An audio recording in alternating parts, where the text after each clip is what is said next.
what was the tipping point that made you wanting to get into contracting or start your business? Start the business. Mm-hmm. That answer is real simple. We were broke. I didn't want to eat ramen noodles in college, so I just Googled it, and summertime hustles and pressure washing popped up. That's how my guy started. Contracting.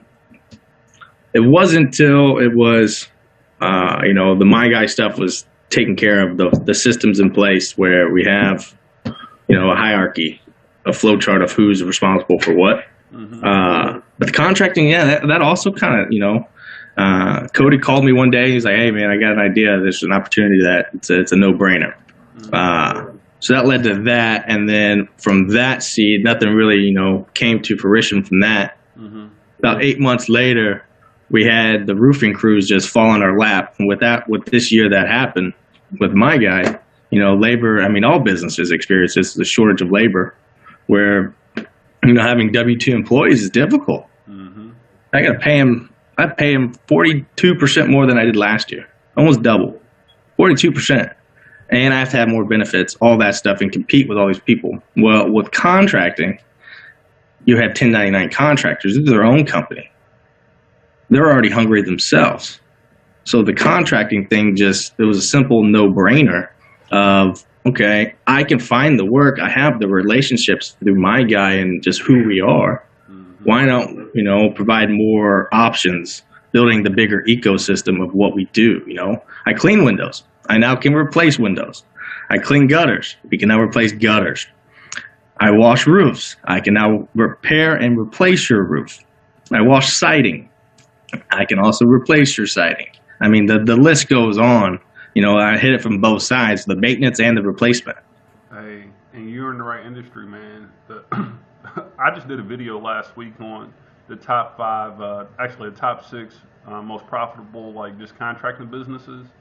And on top of my list is going to be obviously I think it's going to be for exterior. I did interior and exterior. I haven't put the exterior out yet. But I think that damage restoration, all that stuff kind of goes hand in hand. And that kind of industry, if you're already out there doing, like you say, your services as far as, your pressure washing or your cleaning, it already goes hand in hand. If I see some damage, hey, I was out here pressure washing and I saw that you got a couple dings on the siding. I think that that conversation is almost, what do you call it? It's intuitive, and it just happens naturally. Yeah, and all of our guys are going to be co-branded too, like on the washing side. I mean, you see the logo here. My guy's going to have both. It's going to be the My Guy and then the Roof Rangers on everybody's uniform. So it's in the people's faces as well. I mean, we're not going to, we go to do one thing, we're not actively trying to sell the other, I'm not trying to push into higher ticket. I believe in being fair and giving the best thing for that specific situation. But, having those options is critical. And that's how the contracting all came. Especially in the multifamily commercial, we dominate that sector. So all the work we've done, we can just now piggyback on that. We can, we wash a apartment community. We don't clean it for another 3 years. Well, now that we have contracting, I can be in there once a month now, or once every 6 months, or once a year now, with all the different realms of things that could be done. Well, you got a beautiful business model, man. Like you went hand washing the other. Yeah, no, and that's the other thing. Like, we were talking with an apartment community. It was like, hey, you have hail damage on this roof. We can make sure we can get that taken care of for you.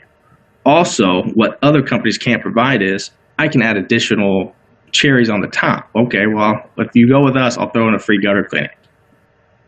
Right? One hand feeds the other. Both hands are working together.